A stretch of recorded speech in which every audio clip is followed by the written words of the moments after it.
Bismillahirrahmanirrahim. Perkenankan kami berbagi etika bergaul dalam Islam. Etika ialah ilmu tentang apa yang baik dan apa yang buruk, dan tentang hak dan kewajiban.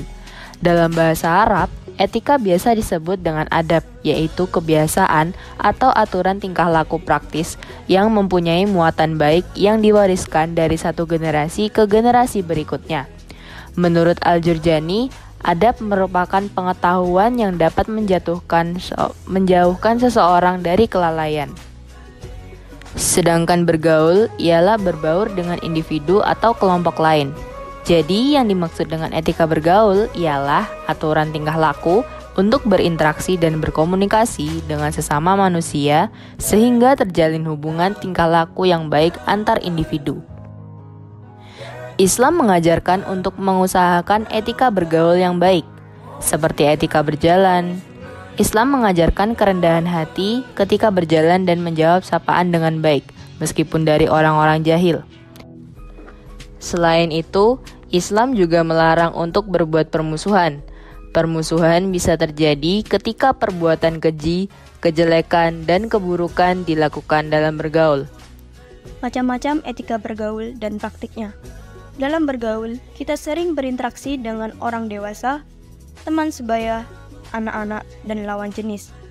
Dalam interaksi tersebut, kita menemukan beberapa perbedaan cara berinteraksi dengan mereka. Berdasarkan segi umur lawan bicara, etika bergaul ada 3, yaitu yang pertama, etika bergaul dengan orang yang lebih tua. Yang kedua, etika bergaul dengan teman sebaya. Yang ketiga, etika bergaul dengan orang yang lebih muda. Sedangkan dalam segi gender, etika bergaul ada 2, yaitu etika bergaul dengan sesama jenis dan dengan lawan jenis. Etika bergaul dengan orang yang lebih tua. Dalam agama Islam, orang tua ada 3, yaitu bapak dan ibu kandung, kedua mertua, dan guru. Dalam satu hadis, Ani ibni Abbas, qala Rasulullah sallallahu alaihi wasallam, al-barakah ma'a akabirikum.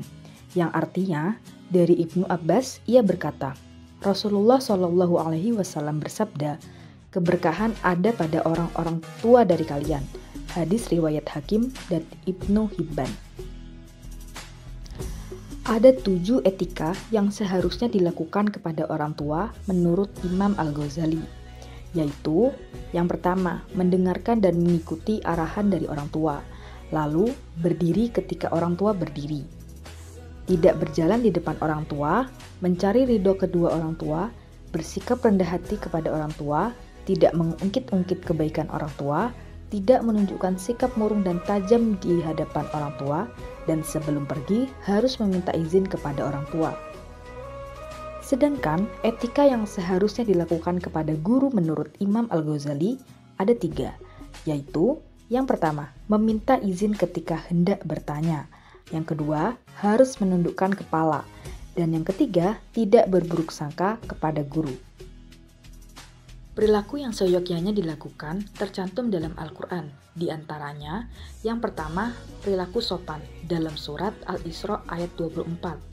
Lalu yang kedua, perilaku santun dalam Al-Isra ayat 23. Yang ketiga, menolak dengan halus perintah buruk dalam surat Luqman ayat 15. Yang keempat, menghormati dengan penuh kasih sayang dalam hadis riwayat Baihaqi. Dan yang terakhir, mendahulukan orang yang lebih tua dalam hadis riwayat Ahmad dan Baihaqi. Yang kedua, etika bergaul dengan teman sebaya. Teman sebaya adalah seorang teman yang memiliki kedudukan, usia, status, dan pola pikir yang hampir sama dengan kita. Dalam agama Islam, hendaknya kita dapat memilih teman yang dapat memberi pengaruh baik. Pemilihan teman ini bukan berarti memusuhi teman yang tak termasuk pada pilihan terbaik kita, melainkan tetap berteman kepada siapa saja, namun dengan prioritas yang berbeda. Bagaikan wanginya aroma bunga akan didapatkan bila berteman dengan penjual bunga, dan tak mungkin dengan penjual daging. Maksudnya adalah, ketika kita berteman dengan orang yang baik, maka besar kemungkinan kita menjadi baik. Namun sebaliknya, ketika berteman dengan orang yang buruk, maka kita akan menjadi buruk juga. Menurut Imam Al-Ghazali, kita harus memperlakukan teman sebaya dengan 9 cara, yaitu yang pertama, mengutamakan kepentingan teman dibandingkan diri kita sendiri. Yang kedua, menutup aib teman. Yang ketiga, mendengarkan teman ketika berdiskusi. Yang keempat, menghindari perdebatan yang tidak penting. Yang kelima, memanggil dengan panggilan yang baik. Jangan sampai kita memanggil teman dengan panggilan yang buruk, terlebih lagi dengan memanggil teman menggunakan nama hewan. Yang keenam, memberikan nasihat yang baik. Jika teman kita berbuat salah, maka nasihatilah secara baik-baik dan secara sembunyi-sembunyi. Janganlah kita menasehatinya di tempat umum, karena hal itu akan mempermalukannya. Yang ketujuh, mendoakan sahabat ketika masih hidup ataupun sudah meninggal. Yang kedelapan, menyapa ketika bertemu. Dan yang terakhir, menyukai teman dengan tulus. Dalam Al-Quran, kita juga diajarkan bagaimana cara untuk memperlakukan teman dengan baik. Di antaranya, yang pertama, tolong-menolong. Allah Subhanahu wa Ta'ala berfirman, A'udzu billahi minasyaitonir rajim. Bismillahirrahmanirrahim. Wa ta'awanu 'alal birri wat taqwa wa la ta'awanu 'alal itsmi wal 'udwan. Artinya, dan tolong-menolonglah kamu dalam mengerjakan kebajikan dan takwa, dan jangan tolong-menolong dalam berbuat dosa dan pelanggaran. Quran Surat Al-Ma'idah ayat 2. Selanjutnya, berkata baik. Allah Subhanahu wa Ta'ala berfirman, A'udzu billahi minasyaitonir rajim. Bismillahirrahmanirrahim. Wa qul li'ibadi yaqulu allati hiya ahsan. Inna syaitana yanzaghu bainahum. Inna syaitana kana lil insani aduwwan mubina. Artinya, dan katakanlah kepada hamba-hambaku, hendaklah mereka mengucapkan perkataan yang lebih baik atau benar. Sesungguhnya, syaitan itu menimbulkan perselisihan di antara mereka. Sesungguhnya, syaitan itu adalah musuh yang nyata bagi manusia. Quran Surat Al-Isra ayat 53. Yang terakhir, menjaga persaudaraan. Allah Subhanahu wa Ta'ala berfirman kembali dalam Quran Surat Al-Hujurat ayat 10 yang berbunyi, Bismillahirrahmanirrahim. Innamal mu'minuna ikhwatun fa-aslihu baina akhawaykum wattaqullaha la'allakum turhamun.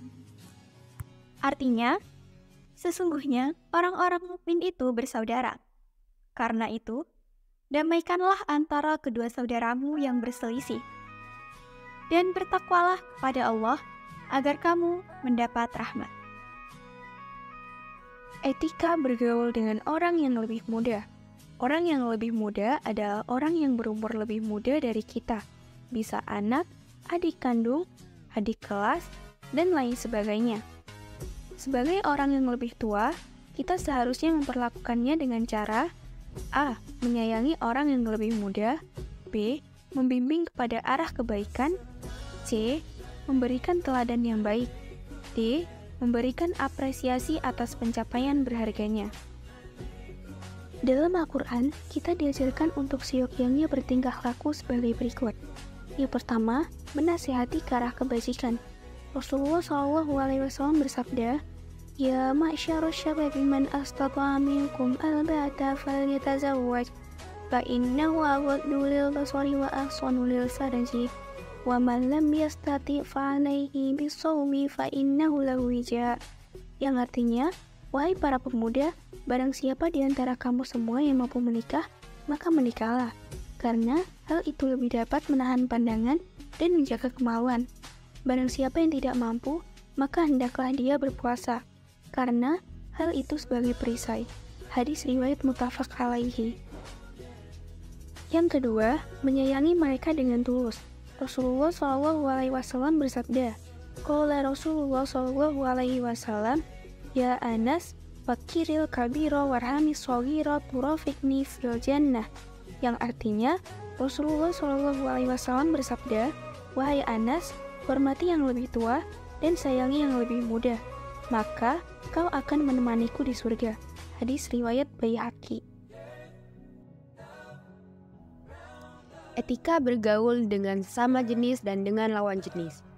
Ada beberapa hal yang perlu diperhatikan dalam beretika pada sesama maupun lawan jenis. Yang pertama, bersahabat karena Allah. Rasulullah SAW bersabda, ada 3 perkara, barang siapa yang terdapat padanya ketiga hal tersebut, maka akan merasakan lezat manisnya iman. Jika ia mencintai Allah dan Rasulnya melebihi yang lainnya, mencintai dan membenci semata-mata hanya karena Allah, jika dilemparkan ke dalam api neraka yang menyala-nyala, lebih disukai daripada syirik menyekutukan Allah. Hadis riwayat Muslim. Yang kedua, menjaga aurat. Allah Subhanahu wa Ta'ala berfirman pada surah Al-Ahzab ayat 59 yang artinya, hai Nabi, katakanlah kepada istri-istrimu, anak-anak perempuanmu dan istri-istri orang mukmin, hendaklah mereka mengulurkan jilbabnya ke seluruh tubuh mereka. Yang demikian itu supaya mereka lebih mudah untuk dikenal, karena itu mereka tidak diganggu, dan Allah adalah Maha Pengampun lagi Maha Penyayang. Yang ketiga, menjaga kemaluan. Allah Subhanahu wa Ta'ala berfirman pada surah An-Nur ayat 30 yang artinya, katakanlah kepada orang laki-laki yang beriman, hendaklah mereka menahan pandangannya dan memelihara kemaluannya, yang demikian itu adalah lebih suci bagi mereka. Sesungguhnya Allah Maha mengetahui apa yang mereka perbuat. Pentingnya etika bergaul. Etika bergaul sangatlah penting dalam agama Islam karena hal ini terdapat dalam salah satu dari unsur Islam, iman, dan ihsan. Etika bergaul merupakan praktik dari ajaran Islam dan bukti akan keyakinan terhadap agama Islam. Dan itu semua tidak bisa dipisah-pisahkan. Salah satu buktinya adalah pada firman Allah Subhanahu wa Ta'ala dalam Quran surat Al-Furqan ayat 63 yang artinya, dan hamba-hamba Tuhan yang Maha Penyayang itu ialah orang-orang yang berjalan di atas bumi dengan rendah hati, dan apabila orang-orang jahil menyapa mereka, mereka mengucapkan kata-kata yang mengandung keselamatan. Selain itu, Islam juga melarang untuk berbuat permusuhan. Permusuhan bisa terjadi ketika perbuatan keji, kejelekan, dan keburukan dilakukan dalam bergaul. Allah Subhanahu wa Ta'ala berfirman dalam Quran surat An-Nahl ayat 90 yang artinya, sesungguhnya Allah menyuruh kamu berlaku adil dan berbuat kebajikan, memberi kepada kaum kerabat, dan Allah melarang dari perbuatan keji, kemungkaran, dan permusuhan. Dia memberi guruan kepada kamu agar kamu dapat mengambil pelajaran. Dua dalil tersebut menunjukkan pentingnya etika bagi manusia. Oleh karena itu, hendaknya kita selalu menjaga dan mewariskannya agar mendapat kedudukan yang mulia di sisi Allah dan Rasul-Nya serta manusia. Dalam Islam telah menjelaskan bahwa dampak positif dari beretika baik adalah mendatangkan kecintaan dari manusia. Allah Subhanahu wa Ta'ala berfirman dalam Quran surat Ali Imran ayat 159 yang artinya, maka disebabkan rahmat dari Allah lah kamu berlaku lemah lembut terhadap mereka. Seandainya kamu bersikap keras lagi berhati kasar, tentulah mereka menjauhkan diri dari sekelilingmu. Karena itu, maafkanlah mereka, mohonkanlah ampun bagi mereka, dan bermusyawarahlah dengan mereka dalam urusan itu. Semoga apa yang telah kami jelaskan bermanfaat. Dan jangan lupa like, komen, dan subscribe.